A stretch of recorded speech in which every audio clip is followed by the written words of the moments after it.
मेरा नाम रितिका है। मैं बहुत गरीब परिवार से ताल्लुक़ रखती हूँ। मेरे परिवार में मेरे अलावा सिर्फ मेरे बड़े भैया और मेरी माँ थीं। हमारा ख़ानदान तो वैसे बहुत बड़ा था, लेकिन पिताजी के मरने के बाद हमारे ख़ानदान वाले हमें ज़्यादा मुँह नहीं लगाते थे। मेरे पिताजी की सैलरी बहुत अच्छी थी। जब से पिताजी की मौत हुई थी, तभी से घर के हालात बिगड़ने लगे थे। घर में होती हुई परेशानियों की वजह से भैया को दूसरे शहर जाकर काम करना पड़ा। भैया वहाँ पर अच्छी नौकरी करते हैं और वहाँ से पैसे भेजते रहते हैं। लेकिन अब, जबकि उनको नौकरी पर लगे हुए 6 महीने हुए थे, इसलिए उनकी सैलरी ज़्यादा नहीं थी, लेकिन घर का खर्चा आराम से हो जाता था। महीने में कुछ बच नहीं पाता था, लेकिन अगर कोई इमरजेंसी आ जाए तो पैसों की बहुत दिक्कत हो जाती थी। मेरी उम्र 16 साल थी, लेकिन उससे 4 साल पहले मैं 6 क्लास तक पढ़ चुकी थी। पिता की मौत के बाद जब घर के हालात ख़राब होने लगे तो माँ ने मुझे घर बैठा लिया और कहा कि अब घर में परेशानियां होने लगी हैं, इसलिए मैं तुम्हारी पढ़ाई ख़त्म करवा रही हूँ। लेकिन मुझे पढ़ाई लिखाई करने का बहुत शौक था। मैं चाहती थी कि मैं भी पढ़ूं। मेरी माँ बहुत अच्छी लेडीज़ टेलर थी, उन्हीं से मैंने भी यह हुनर ले लिया था। कम उम्र में मैं भी बहुत अच्छे कपड़े सिया करती थी। मेरी माँ चाहती थी कि मैं घर बैठकर सिलाई किया करूं, जिससे कुछ पैसे भी आ जाया करें। जो पैसे मेरे पास आते थे वह मैं अपनी माँ को दे दिया करती थी। मेरे भी अपने शौक थे। मैं भी चाहती थी कि मेरे पास मोबाइल हो, पहनने को अच्छे अच्छे कपड़े हों, मैं भी अपने दोस्तों के साथ घूमने जाया करूं। लेकिन मेरी ज़िंदगी में ऐसा कुछ नहीं था। मैं तो 1 रुपये के लिए तरसती थी। माँ मुझसे मेहनत करवाती, लेकिन मेरे सारे पैसे अपने पास रख लिया करती थी। मेरी माँ बहुत साधारण सी औरत थी। वह ऐसी माँ के जैसी नहीं थी जो अपनी बेटियों को फ्रीडम दे सके। माँ मेरे ऊपर काफ़ी सारी पाबंदियाँ लगाती थीं। उन्हें खानदान की इज्जत की बहुत फिक्र रहती थी, इसलिए वह मुझे घर से बाहर भी नहीं निकलने देती थी। अब मैं घर में सिलाई कर कर के बोर हो गई थी, लेकिन मैं पढ़ना चाहती थी। मैंने माँ से कहा, माँ मैं पढ़ना चाहती हूँ, तो माँ ने कहा कि कोई ज़रूरत नहीं है। वैसे भी अब तुम जवान हो रही हो, तुम्हारी पढ़ने की उम्र नहीं है। मैं सच में जवान हो गई थी, क्योंकि मेरी उम्र तो 16 साल थी, लेकिन मेरी हाइट इतनी अच्छी थी कि लोग मुझे 20 साल का समझते थे। और तो और बचपन में ही मेरा रिश्ता भी तय हो चुका था मेरे पिताजी के दोस्त के बेटे के साथ। मेरे पिताजी और उनके दोस्त की आपस में बहुत ज़्यादा गहरी दोस्ती थी, इसलिए माँ से मेरे ससुराल वाले भी यही कहते थे कि अपनी बेटी को घर बैठा लो। इसलिए मैंने सिर्फ 10वीं क्लास तक ही पढ़ा था। मैं सोचती थी कि काश मेरे पास अपने पैसे होते तो मैं एडमिशन ले लेती, क्योंकि माँ की पढ़ाई से मना करने की वजह तो यह थी कि वह फीस के पैसे नहीं देना चाहती थी। माँ मुझसे सारे पैसे ले लिया करती थी, लेकिन अब मैंने माँ से कहा था कि मुझे इन पैसों से अपना एडमिशन कराना है और मैं आगे पढ़ना चाहती हूँ, मैं जाहिल नहीं रहना चाहती। माँ ने कहा, ठीक है, अगर तुम मुझे पैसे देती रहो तो तुम एडमिशन करा सकती हो, लेकिन तुम इतने पैसे कहाँ से लाओगे? दिन में 2 सूट तो तुम सिलती हो, तब जाकर तो इतने पैसे जोड़ पाते हैं।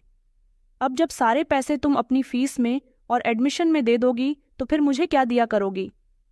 मैंने माँ से कहा, माँ मैं अपनी फीस भी दे दूंगी और आपको पैसे भी दे दिया करूंगी। इसके लिए मुझे अलग से ज़्यादा मेहनत करनी पड़ेगी, तभी ऐसा मुमकिन हो पाएगा। बस मैं पढ़ना चाहती हूँ।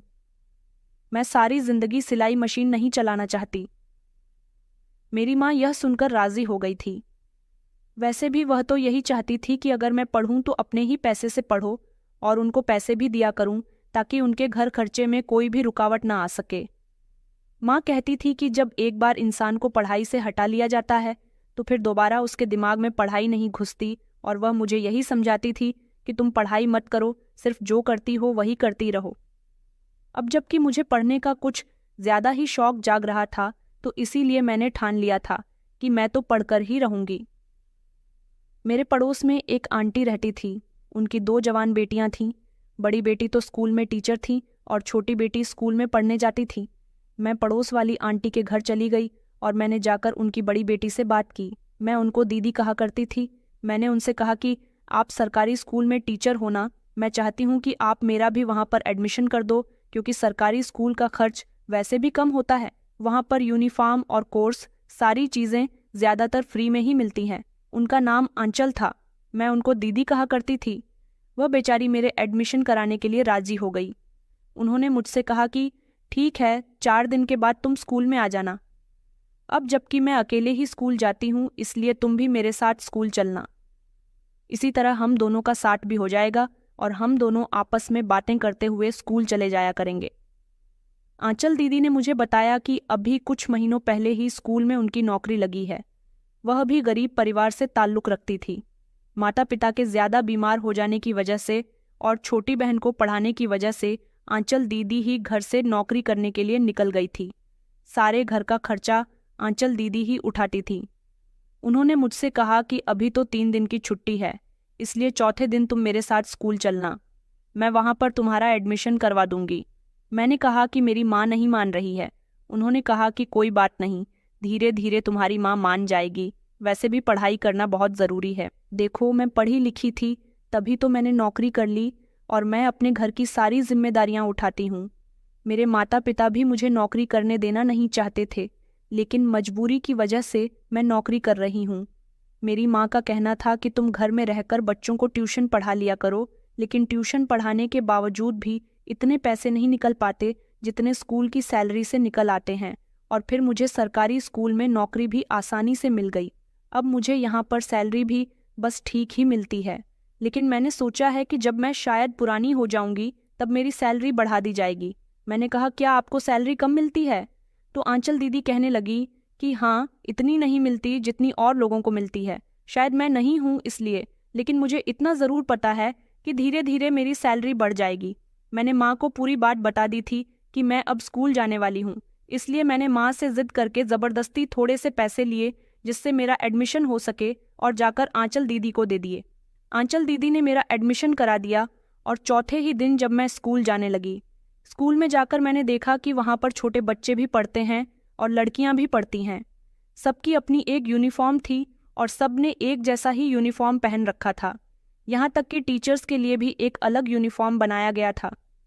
आंचल दीदी भी वही यूनिफॉर्म पहनकर स्कूल जाती थी। आंचल दीदी ने मुझसे कहा कि तुम्हें भी यूनिफॉर्म पहनकर आनी है। मैंने कहा कि सरकारी स्कूल में तो स्कूल से ही यूनिफॉर्म दी जाती है। उन्होंने कहा, हर स्कूल में ऐसा नहीं होता, तुम्हें कपड़ा खरीदकर खुद यूनिफॉर्म बनवाना होगा और तुम तो खुद कपड़े सिलती हो। तुम्हें तो मार्केट से सिर्फ कपड़ा ही लेना है और तुम उसको अपने हाथ से सिल लेना।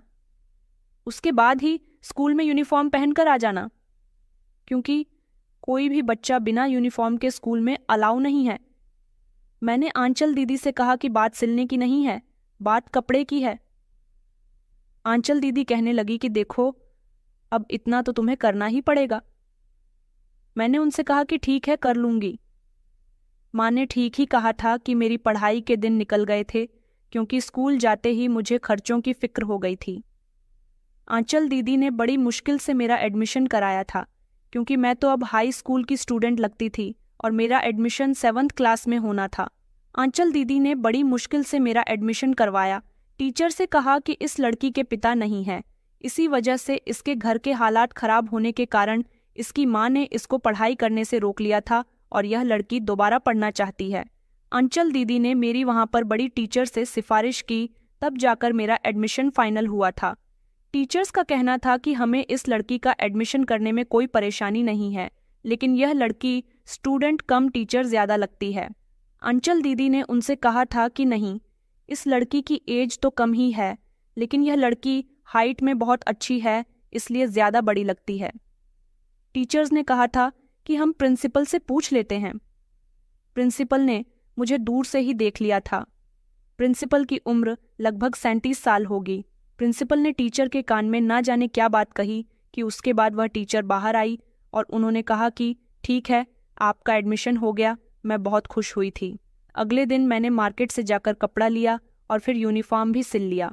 अब मैं सुबह सुबह स्कूल जाती थी और आंचल दीदी के साथ ही स्कूल जाया करती थी, जो वहाँ पर टीचर थी और हम टीचर स्टूडेंट एक साथ ही स्कूल से वापस भी आते थे। मेरी माँ को इस बात से तसल्ली हुई थी कि आंचल दीदी मेरे साथ जाती थी। मैं रास्ते में अकेली नहीं जाती थी, इसलिए माँ का शिकायत करना थोड़ा कम हो गया था। उन्होंने आंचल दीदी से कहा हुआ था कि मेरी बेटी का ख्याल रखना। ये बच्ची थी जब हमने इसको पढ़ाई से हटा लिया था। अब इसको पढ़ाई का बहुत शौक है। इसकी जिद देखकर मैं इसको मना नहीं कर पाई।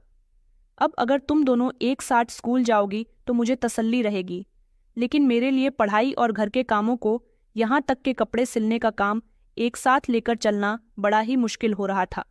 घर के काम और सिलाई की वजह से मेरी पढ़ाई में बहुत दिक्कत आ रही थी। मैं अपना पढ़ा हुआ घर पर याद नहीं कर पाती थी। कुछ दिन ऐसे ही गुजर गए। मेरे टेस्ट शुरू हो गए।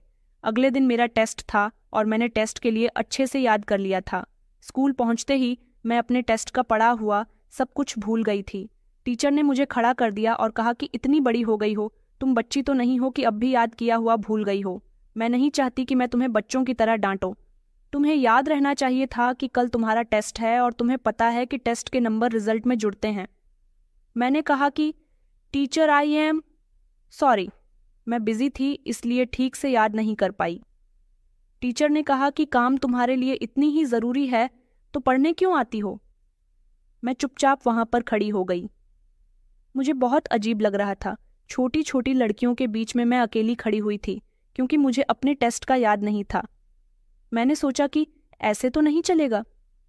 मेरी माँ ने मुझे कहा था कि अब तुम्हारा दिमाग पढ़ाई वाला नहीं है, इसलिए घर पर रहो और घर के काम संभालो। तुम्हारी उम्र अब शादी की है, तुम्हारी उम्र की लड़कियों की शादी हो जाती है। मैंने अपनी माँ से कहा, लेकिन माँ मुझे पढ़ाई लिखाई करनी है, मुझे कामयाब बनना है। माँ ने तो मेरे साथ जैसे ठान ली थी। उनका यही कहना था कि 2-3 महीने में तुम्हारा पढ़ाई का भूत खुद ही उतर जाएगा। तुम कोई बच्ची नहीं हो जो स्कूल जाओगी। 2 चोटियां बनाकर और बैग टांगकर मैंने माँ से जिद लगाई हुई थी। इसलिए मैंने उनको नहीं बताया कि टेस्ट का याद न करने की वजह से मैं स्कूल में टीचर से रोज डांट खाती हूँ।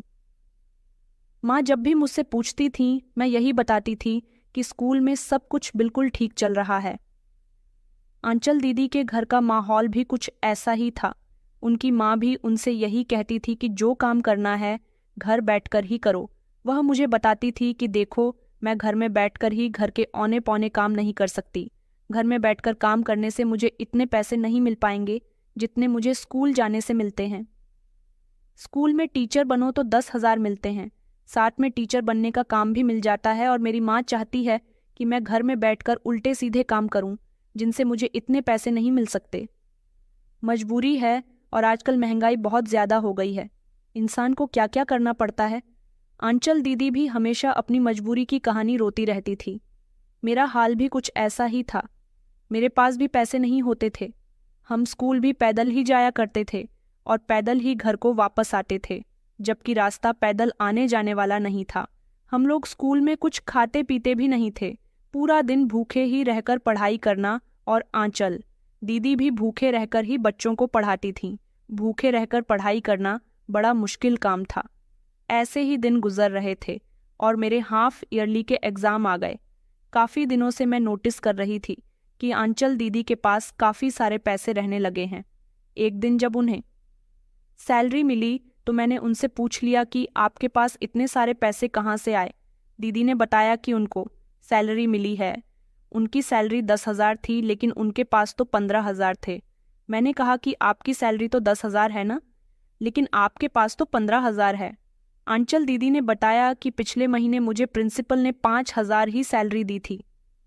कह रहे थे कि उनके पास पैसे खत्म हो गए, इसलिए 5,000 अगले महीने में लगा लेना, तो इस हिसाब से ये 15,000 रुपये मुझे मिले हैं। मैंने कहा कि फिर आपने पिछले महीने गुजारा कैसे किया? आपको तो खर्च करने में बहुत परेशानी हुई होगी। उन्होंने कहा कि हाँ, परेशानी तो हो गई थी, लेकिन मैंने जैसे तैसे गुजारा कर ही लिया था। एक दिन मैंने आंचल दीदी से कहा कि आप हमारे क्लास के क्लास टीचर क्यों नहीं बन जाती? आप अगर मेरी क्लास की टीचर बन जाओगी तो मुझे ज़्यादा दिक्कत नहीं होगी।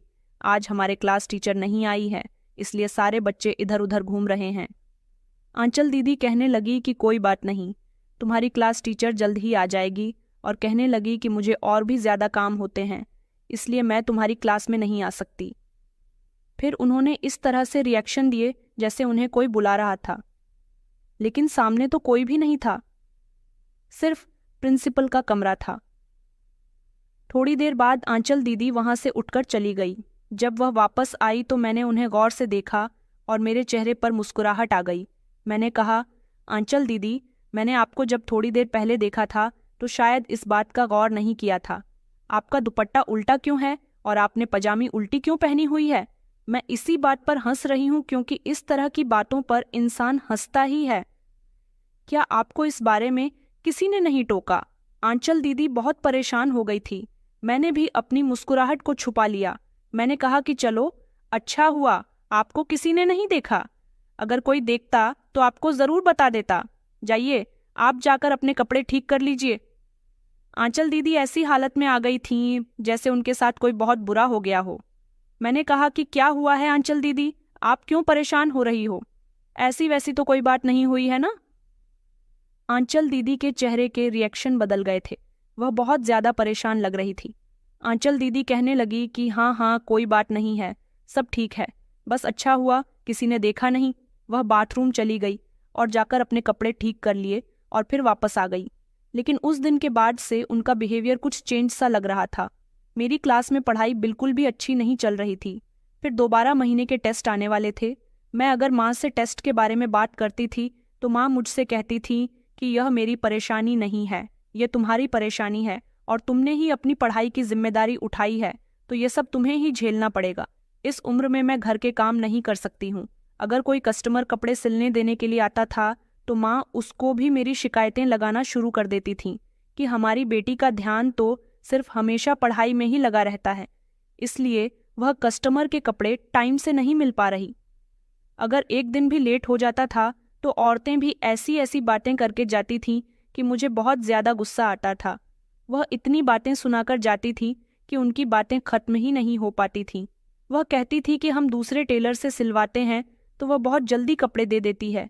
आप तो बहुत नखरे करती हो, आप तो 4 दिन बताकर 8 दिन के बाद कपड़े देती हो। साथ ही साथ मेरी माँ भी मुझे बातें सुनाती है कि तेरी वजह से हमारी बहुत ज्यादा बेइज्जती होती है। अगर ऐसे ही चलता रहा और कस्टमर ऐसे ही गुस्सा होकर घर से जाते रहे तो कोई भी तुझसे कपड़े नहीं सिलवा आएगा और फिर ऐसे नहीं चलेगा, हम तो भूखे मर जाएंगे। मेरे सर में बहुत ज्यादा दर्द रहता था। मेरे टेस्ट होने वाले थे। मैंने सोचा था कि मैं बैठकर आराम से अपने टेस्ट की तैयारी करूंगी, लेकिन अचानक से किसी का सूट आ गया और मेरी माँ ने वह सूट सिलने के लिए ले लिया क्योंकि काम मेरी माँ ही पकड़ा करती थी। आधा दिन में घर पर नहीं होती थी। उन्होंने कहा कि सूट सुबह तक चलना है। मैंने माँ से कहा, माँ मेरे टेस्ट है, आपने काम क्यों ले लिया? माँ ने कहा कि अर्जेंट सूट सीने के एक्स्ट्रा पैसे दे रही थी। उस औरत को कहीं शादी में जाना है तो इसलिए वह सूट दे गई है। मुझे नहीं पता कि तुम्हें यह सूट कैसे सिलना है, लेकिन सुबह तक मुझे यह सूट सिला हुआ चाहिए। आखिर वह औरत हमें इसके ज्यादा पैसे दे रही है, मुझे तो बस घर में पैसे चाहिए, अब कुछ भी करके तुम इस सूट को जल्दी से सिल दो। मैंने माँ से कहा, माँ मैं ऐसा कैसे कर सकती हूँ, अभी तो मुझे खाना भी पकाना है और मैं सूट कैसे सिल सकती हूँ, मुझे अपना टेस्ट भी याद करना है। माँ ने मेरी एक नहीं सुनी। मजबूरन मुझे वह सूट सिलना ही पड़ा। सूट सिलने के बाद जब मैं अपनी किताबें लेकर बैठी तो किताबों पर सर रखकर सो गई। सुबह फिर जब मैं सोकर उठी तो मुझे बहुत अफसोस हो रहा था कि मैं टेस्ट को याद नहीं कर पाई। जब मैं स्कूल गई तो मुझे बहुत ज्यादा डांट पड़ी। स्कूल में मेरी खूब बेइज्जती हुई। मुझे बहुत बुरा लग रहा था सबके सामने।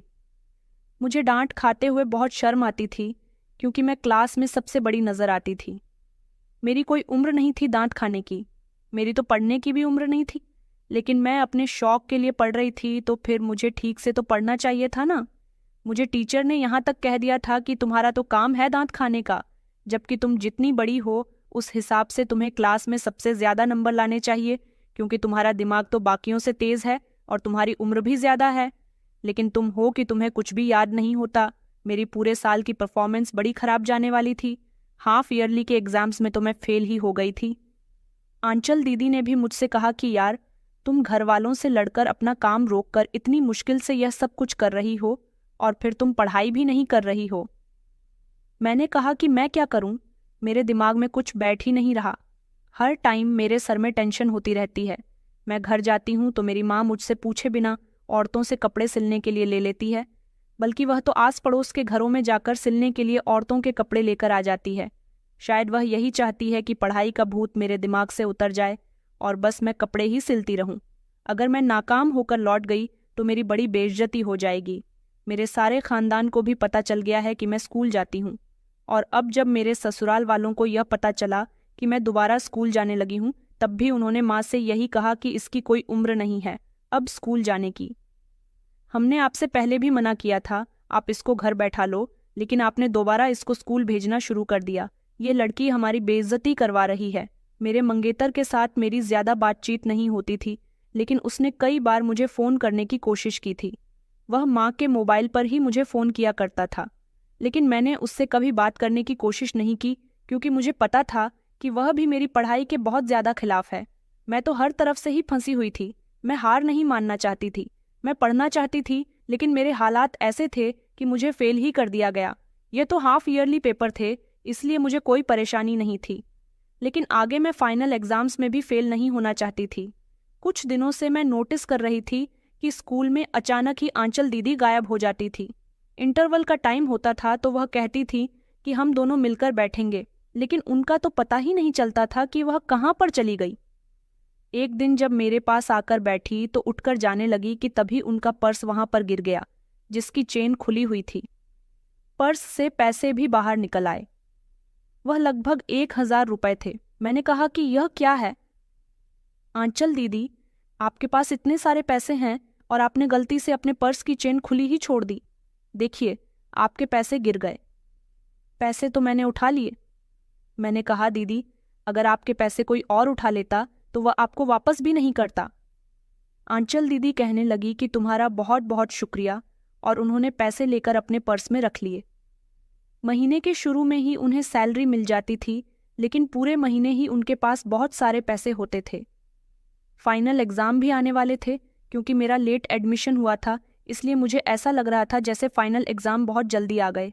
मेरी कोई तैयारी नहीं थी। मैंने कहा कि मैं फेल हो जाऊंगी, मेरे सारे रिश्तेदारों को पता चल जाएगा और माँ तो मुझे इतनी बातें सुनाएगी कि मैं उनको मुंह दिखाने लायक भी नहीं बचूंगी, और मेरे ससुराल वाले भी बहुत बातें करेंगे और उसके बाद मुझे घर बिठा लिया जाएगा। अब मैं क्या करूं? मैंने ये सारी बात आंचल दीदी को बताई तो उन्होंने मुझसे कहा कि तुम बहुत मजबूर हो, लेकिन मेरे पास एक ऐसा तरीका है जिससे तुम फेल नहीं हो सकती। मैंने उनसे कहा कि क्या मतलब है? क्या आप मेरी मदद कर सकती हो? उन्होंने मुझसे कहा कि मैं तुम्हारी मदद तो नहीं कर सकती, क्योंकि मैं पेपर नहीं बनाती। पेपर वो बड़ी टीचर्स बनाती हैं, और वह टीचर बहुत ज़्यादा खतरनाक है, किसी की बात नहीं मानती। मैंने कहा कि आप फिर मेरी मदद कैसे करोगी? उन्होंने कहा कि देखो, अगर मैं तुम्हें पेपर नहीं दिलवा सकती तो और कुछ तो कर ही सकती हूँ।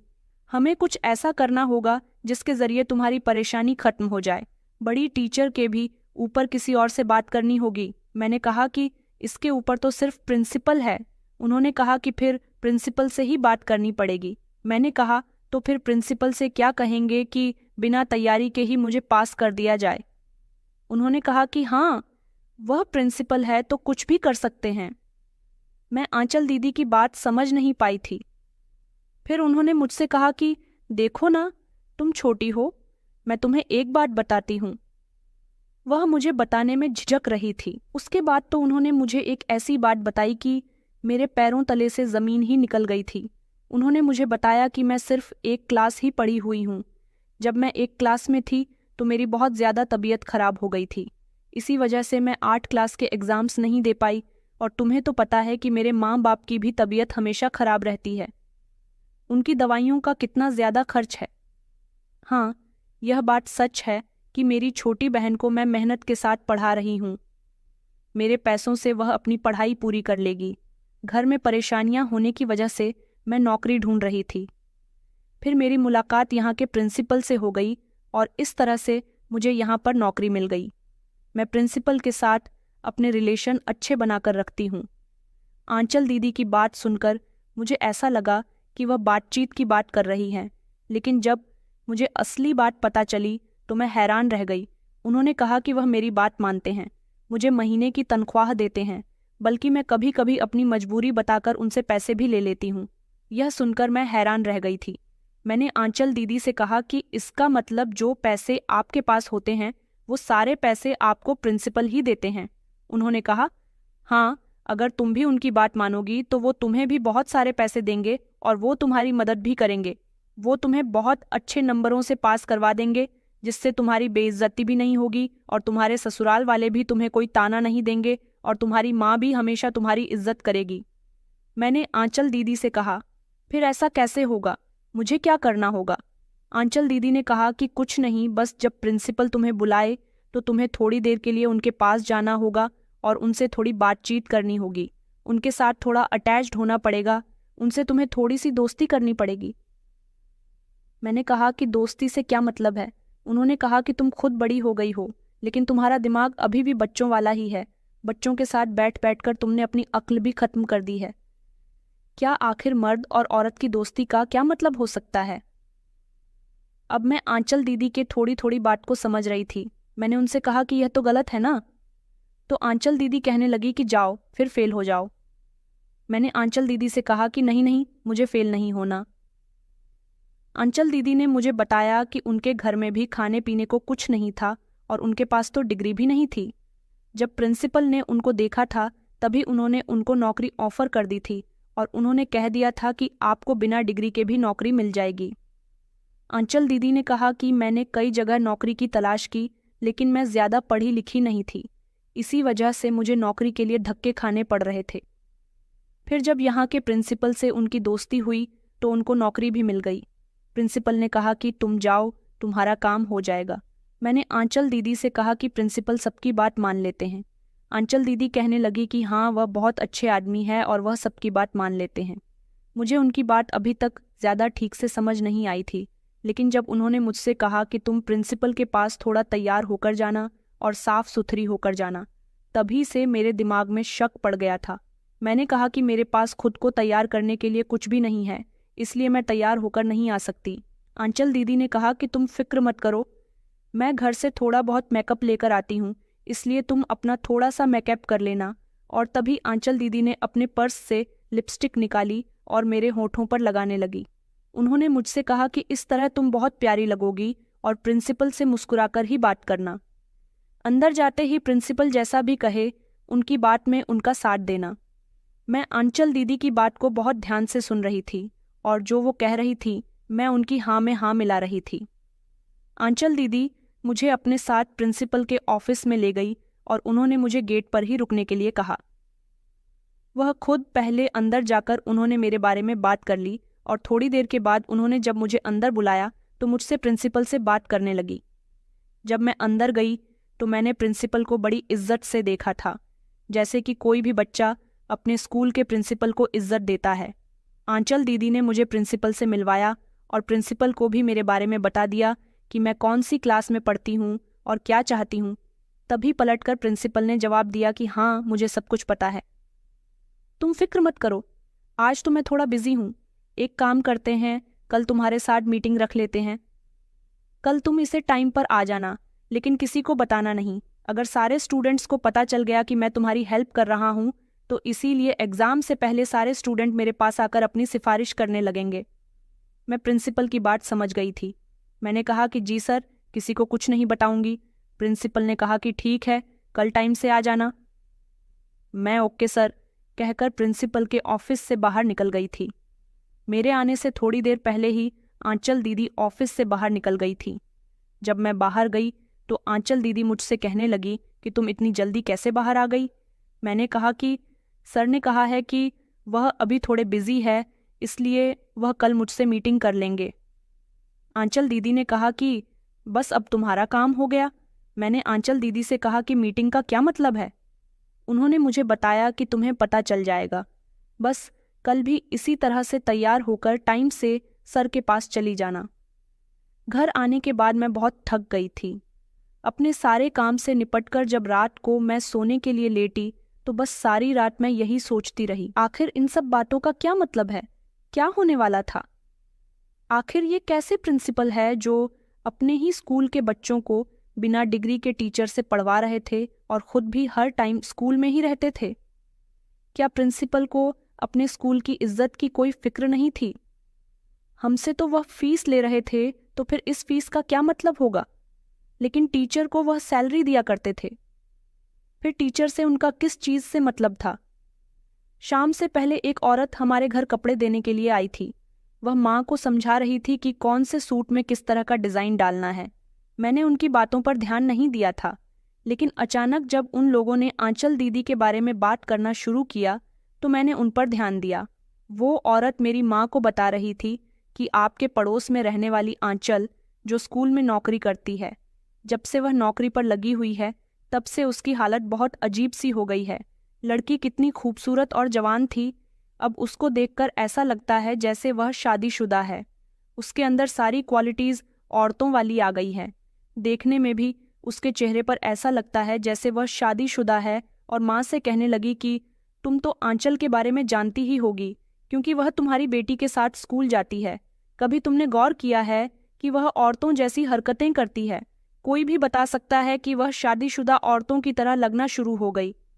मेरी माँ ने कहा, हे भगवान, फिर तो कोई और ही चक्कर है।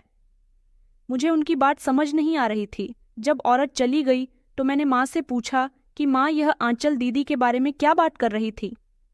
माँ ने बताया कि औरतें बाजार में जा रही होंगी। दोनों ने एक जैसे ही कपड़े पहने हुए थे।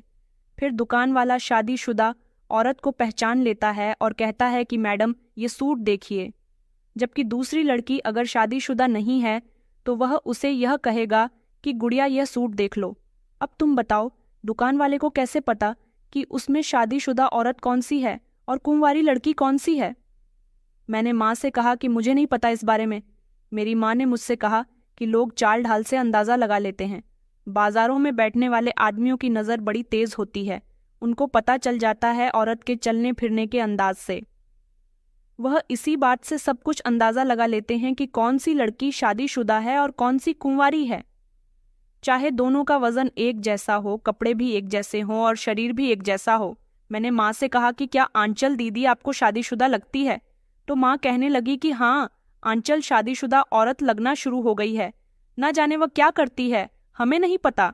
लड़की जब घर से बाहर निकल जाए तो ना जाने क्या क्या करती है, इसलिए मैं भी तुझे घर से बाहर जाने के लिए मना करती हूँ। मैंने माँ से कहा, लेकिन मैं तो पढ़ने के लिए जाती हूँ। माँ कहने लगी कि तू ठीक कह रही है, पढ़ने के लिए जाती है, लेकिन फिर भी लोग बातें कर रहे हैं। माँ की बात सुनकर मैं खामोश हो गई। मैं अपनी माँ से इस बारे में पहले ही काफ़ी सारी बहस कर चुकी थी, इसलिए और कुछ नहीं बोलना चाहती थी। मैं अपने कमरे में चली गई। जब सुबह हुई तो जैसे ही मुझे आंचल ने कहा था थोड़ा तैयार होकर आना, इसलिए मैं घर से थोड़ा बहुत तैयार होकर चली गई थी। जब मैं स्कूल पहुंची तो मेरी क्लास टीचर ने मुझसे कहा कि तुम्हें प्रिंसिपल ने बुलाया है, शायद तुमसे कोई ज़रूरी काम है। मैं प्रिंसिपल के ऑफिस के बाहर खड़ी हो गई थी। आंचल ने मुझे कहा था कि अपने चेहरे पर स्माइल रखना और जैसे ही प्रिंसिपल कहे बस ऐसा ही करती रहना, इससे तुम्हारा काम हो जाएगा। मेरा दिल बहुत घबरा रहा था। मुझे ऐसा लग रहा था जैसे कुछ गड़बड़ होने वाली है। मुझे बहुत अजीब लग रहा था।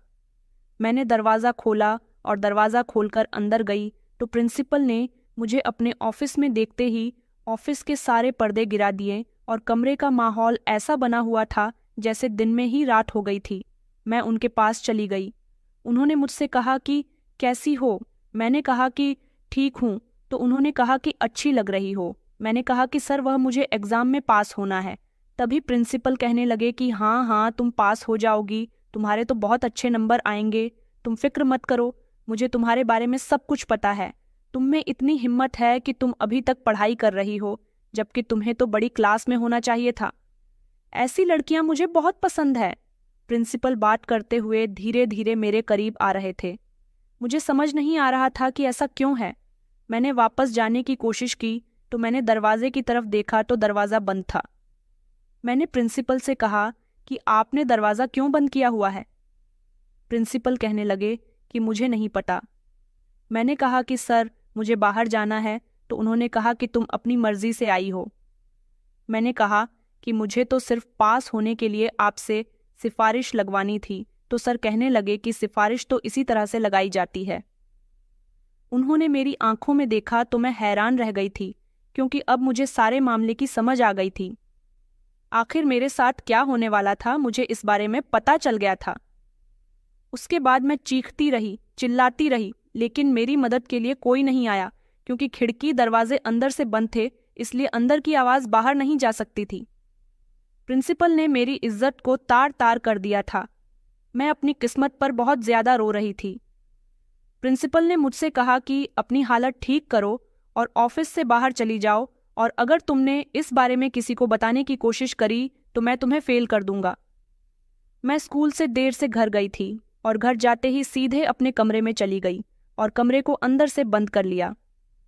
माँ ने मुझे देख लिया था। माँ ने दरवाजे पर दस्तक भी दी और कहने लगी कि क्या हो गया, यह किस तरह की हरकतें कर रही हो। माँ कहने लगी कि तो ठीक है, कोई बात तो नहीं है। माँ बहुत देर तक दरवाज़ा बजाती रही, लेकिन मैंने दरवाज़ा नहीं खोला। मेरी हालत बहुत बुरी हो चुकी थी। मैं बुरी तरह से रो रही थी। सारा दिन मैं अपने कमरे से बाहर नहीं निकली थी और रात को जब बाहर आई तो माँ ने मुझे अजीब नज़रों से घूरना शुरू कर दिया। माँ मुझसे कहने लगी कि आखिर मुझसे क्या बात छुपा रही है। मैंने माँ से कहा कि नहीं, मैं आपसे कुछ नहीं छुपा रही, बस मैं कल से स्कूल नहीं जाऊंगी। मेरी माँ ने कहा कि ठीक है, तुम्हारी मर्जी है। वैसे भी माँ तो यही चाहती थी, और उस दिन के बाद मैंने स्कूल जाना छोड़ दिया था। 3 दिन के बाद घर पर आंचल दीदी आईं और उन्होंने मुझसे कहा कि पागल लड़की, तुमने स्कूल जाना क्यों छोड़ दिया? जब तुमने सर के सामने अपनी सिफारिश लगा ही दी थी तो फिर तुमने स्कूल जाना क्यों बंद किया? मैंने आंचल दीदी से कहा कि यह सब कुछ आपकी वजह से हुआ है, आखिर आप भी यही सब कुछ करती हो ना। तो उन्होंने मुझसे कहा कि देखो, कुछ पाने के लिए कुछ खोना पड़ता है। ये दुनिया बड़ी जालिम है। जो आप चाहते हो वो आपको इतनी आसानी से नहीं मिल पाता। उसके लिए कोई ना कोई स्ट्रगल तो करना ही पड़ता है। मैंने आंचल दीदी से कहा कि काश मुझे आपकी बातों में नहीं आना चाहिए था। अगर मुझे आपकी बातों का अंदाज़ा पहले ही हो जाता तो मेरे साथ ऐसा नहीं होता। आंचल दीदी, आपने मेरे साथ बहुत बुरा किया, मैं आपको कभी माफ़ नहीं करूंगी। तो आंचल दीदी मुझसे कहने लगी कि मैं मजबूर थी और तुम भी मजबूर हो। तुम भी तो हार नहीं मानना चाहती थी और तुम्हें भी तो लड़ना था, सबको गलत साबित करना था, तो अब क्यों तुम हार मान गई हो? मैंने कहा कि आप ठीक कह रही हो, मैं हार मान गई हूँ, क्योंकि मैं वाकई हार गई हूँ, और अब आप यहाँ से उठकर चली जाओ। आज के बाद मेरे घर पर दोबारा मत आना। मैं अब स्कूल कभी नहीं जाऊंगी, और मैंने वैसा ही किया। मैंने स्कूल जाना छोड़ दिया था। अब मैं घर पर ही रहकर घर के सारे काम किया करती थी और अपनी सिलाई करती थी। एक दिन मुझे पता चला कि स्कूल के प्रिंसिपल के बारे में लोग गलत गलत तरीके की बातें बना रहे हैं, लेकिन लोग सिर्फ बातें ही बना सकते थे। पुलिस के सामने प्रिंसिपल की हरकतें बताने की हिम्मत किसी में भी नहीं थी। मेरी माँ को यह नहीं पता था कि मैं इसी स्कूल में जाती थी और यही वह प्रिंसिपल है जिसने मेरी जिंदगी बर्बाद कर दी। मैं दिल ही दिल में कुढ़ती रहती थी और अपने आप को बहुत बड़ा गुनहगार समझती थी। आखिर मैंने अपनी माँ का कहना नहीं मानकर अपनी जिंदगी को खुद ही बर्बाद किया था। मेरी माँ मुझ पर ठीक पाबंदियाँ लगाया करती थी। आखिर मुझे लोगों के मतलब के बारे में नहीं पता था कि कोई हमारी मासूमियत का फ़ायदा भी उठा सकता है। कोई भी प्रिंसिपल के खिलाफ मुंह खोलने के लिए तैयार नहीं था, जबकि स्कूल में बहुत सारी ऐसी स्टूडेंट और टीचर थी जो प्रिंसिपल की हरकत की शिकार हो गई थी। प्रिंसिपल सबको ब्लैकमेल करके अपना काम निकलवा लिया करता था। टीचर को कहता कि अगर तुमने मेरा काम नहीं किया तो मैं तुम्हें सैलरी ज़्यादा नहीं दूंगा, और अगर मुझे तुम खुश करती रही तो मैं तुम्हारी सैलरी हर महीने बढ़ाया करूंगा। और स्टूडेंट को यही लालच दिया करता कि अगर तुमने मेरा कहना नहीं माना तो मैं तुम्हें फेल करवा दूंगा। जैसा कि मेरे साथ हुआ था, यही सब कुछ प्रिंसिपल ने मेरे साथ भी किया था। कोई भी बदनामी के डर से अपना मुंह खोलने के लिए तैयार नहीं था। आखिर गलती तो सबकी ही थी। अगर प्रिंसिपल ने सबको लालच दिया था तो हमें भी प्रिंसिपल के लालच में नहीं आना चाहिए था। आखिर हम लोग भी तो पढ़ाई के नाम पर प्रिंसिपल को खुद के खिलाफ ब्लैकमेल करने का मौका दे रहे थे। बहुत सारी टीचर ऐसी हैं जो मजबूरी में नौकरी करने के लिए निकलती हैं, और प्रिंसिपल जैसे लोग उन लड़कियों का फ़ायदा उठाते हैं। वह सब मासूम थी। उन्हें नहीं पता था कि उनकी मजबूरी का सिला उनको इस तरह से मिलने वाला है। एक दिन मुझे पता चला कि प्रिंसिपल के खिलाफ किसी ने मुकदमा दर्ज कराया है और प्रिंसिपल को अरेस्ट करने की मांग की जा रही है, लेकिन सिर्फ उस एक लड़की के सिवा कोई दूसरा अपना मुंह खोलने के लिए तैयार नहीं था। जब मुझे इस बारे में पता चला तो मैंने सोचा कि मैं इस मासूम लड़की का साथ ज़रूर दूंगी, जैसा मेरे साथ हुआ है। मैं नहीं चाहती कि आगे और भी किसी के साथ ऐसा हो। मैंने ठान लिया था कि मैं पुलिस को जाकर सब कुछ बता दूंगी। पुलिस को गवाह की ज़रूरत थी और उस लड़की के सिवा कोई भी गवाह बनने को तैयार नहीं था। अगले ही दिन मैं पुलिस के पास गई और मैंने जाकर प्रिंसिपल के बारे में सब कुछ बता दिया। अब मेरी वजह से उस प्रिंसिपल को सज़ा मिलने वाली थी। प्रिंसिपल ने मेरे साथ ही नहीं बल्कि और भी बहुत सारी लड़कियों के साथ गलत किया था। जो लड़कियां स्कूल में पढ़ती थीं और जो पढ़ाती थीं, वो सबके साथ ये सब कुछ कर चुका था। किसी इंसान को मजबूर कर देना और फिर उसकी मजबूरी का फ़ायदा उठाना और फिर उससे ये कहना कि मैंने तो कुछ भी नहीं किया, वो खुद मेरे पास आई थी। इससे बड़ा और कोई जुल्म नहीं हो सकता। मैंने पुलिस को अपने बारे में सब कुछ बता दिया जो प्रिंसिपल ने मेरे साथ किया था। जब लोगों को पता चला कि मैं गवाही दे चुकी हूँ, इसी तरह से स्कूल की और बहुत सारी टीचर्स और स्टूडेंट भी सामने आ गए जिन्होंने अपनी गवाही दी और इसी तरह से प्रिंसिपल को जेल हो चुकी है। हालांकि मेरी माँ ने यह सुनने के बाद मुझे बहुत सारी बातें सुनाई, लेकिन मुझे अपनी माँ की बातों से कोई फर्क नहीं पड़ता, क्योंकि मैंने अपने आप को ही नहीं बल्कि बहुत सारी लड़कियों को इंसाफ दिलाया था। जब मेरे ससुराल वालों को यह बात पता चली तो उन्होंने भी रिश्ता खत्म कर दिया। मुझे किसी की परवाह नहीं है। शायद मेरे नसीब में मेरा साथ देने वाली मेरी सिलाई मशीन ही थी। आज मैं इतनी अच्छी लेडीज टेलर बन चुकी हूँ। मैंने अपना बहुत बड़ा बुटीक खोल लिया। मेरे घर के हालात भी सुधर गए। माँ भी मुझसे खुश रहती है, लेकिन अब मैं शादी नहीं करना चाहती। मैं चाहती हूँ कि मैं बहुत बड़ी फैशन डिज़ाइनर बन जाऊँ और अपने शौक को पूरा कर सकूँ। दोस्तों, उम्मीद करती हूँ आपको हमारी कहानी पसंद आई होगी। कहानी पसंद आई है तो वीडियो को लाइक करें। चैनल पर नए हैं तो चैनल को सब्सक्राइब करें। धन्यवाद।